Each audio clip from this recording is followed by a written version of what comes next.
मित्रों, विख्यात रूसी साहित्यकार टॉलस्टॉय अपनी कहानी 3 प्रश्न में लिखते हैं कि किसी राजा के मन में 3 प्रश्न अक्सर उठा करते थे, जिनके उत्तर पाने के लिए वह अत्यंत अधीर था।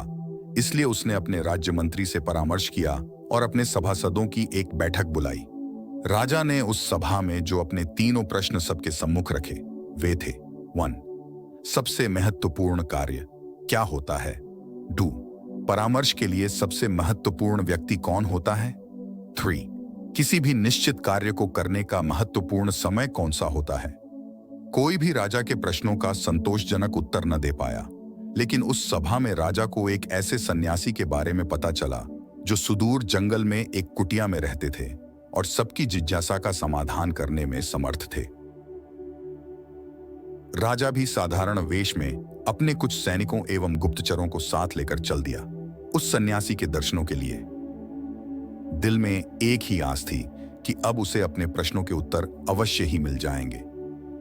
जब वे सब सन्यासी की कुटिया के समीप पहुंचे तो राजा ने अपने सभी सैनिकों एवं गुप्तचरों को कुटिया से दूर रहने का आदेश दिया और स्वयं अकेले ही आगे बढ़ने लगा। राजा ने देखा कि अपनी कुटिया के समीप ही सन्यासी खेत में कुदाल चला रहे हैं। कुछ ही क्षणों में उनकी दृष्टि राजा पर पड़ी डली।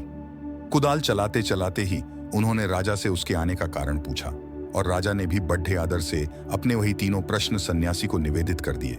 राजा अपने प्रश्नों के उत्तर की प्रतीक्षा करने लगा, लेकिन यह क्या, साधु ने तो उत्तर देने की बजाय राजा को उसकी कुदाल लेने का संकेत कर डाला और राजा भी कुदाल लेकर खेत जोतने लगा। आखिरकार राजा को अपने प्रश्नों के उत्तर भी तो चाहिए थे। राजा के खेत जोतते जोतते संध्या हो गई। इतने में ही एक घायल व्यक्ति जो खून से लटपट था और जिसके पेट से खून की धार बह रही थी, उस सन्यासी की शरण लेने आया। अब सन्यासी एवं राजा दोनों ने मिलकर उस घायल की मरहम पट्टी की। दर्द से कुछ राहत मिली तो घायल सो गया। प्रातः जब वह घायल आगंतुक राजा से क्षमा याचना करने लगा तो राजा के आश्चर्य का ठिकाना न रहा। आगंतुक राजा की स्थिति देख तत्काल अपना परिचय देते हुए बोला, कल तक आपको मैं अपना घोर शत्रु मानता था, क्योंकि आपने मेरे भाई को फांसी की सजा दी थी। बदले का अवसर ढूंढता रहता था। कल मुझे पता लग गया था कि आप साधारण वेशभूषा में इस साधु के पास आए हैं।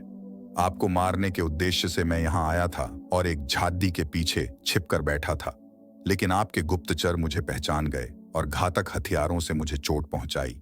लेकिन आपने अपना शत्रु होने के बावजूद भी मेरे प्राणों की रक्षा की। परिणामतः मेरे मन का द्वेष समाप्त हो गया है। अब मैं आपके चरणों का सेवक बन गया हूं। आप चाहे दंड दें अथवा मुझे क्षमा दान दें, यह आपकी इच्छा।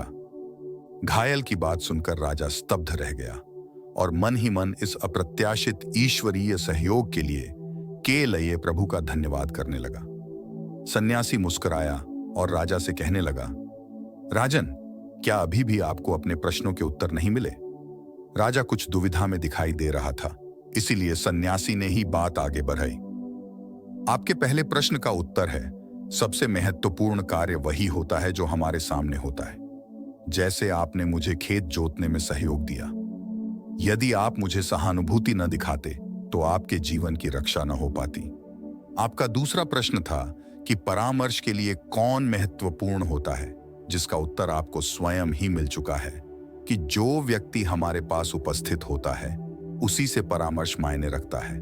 जैसे उस घायल व्यक्ति को सहायता की आवश्यकता थी जिसके प्राण आपने बचाए, इस तरह आपका शत्रु भी आपका मित्र बन गया। तीसरे प्रश्न का उत्तर यही है कि किसी भी निश्चित कार्य को करने का महत्वपूर्ण समय होता है, अभी। यह कहानी हमें सावधान करती है कि वर्तमान के महत्व को कभी भी नहीं भूलना चाहिए। भविष्य की चिंता में वर्तमान यदि बिगड़ आज गया तो हम हाथ ही मलते रह जाएंगे।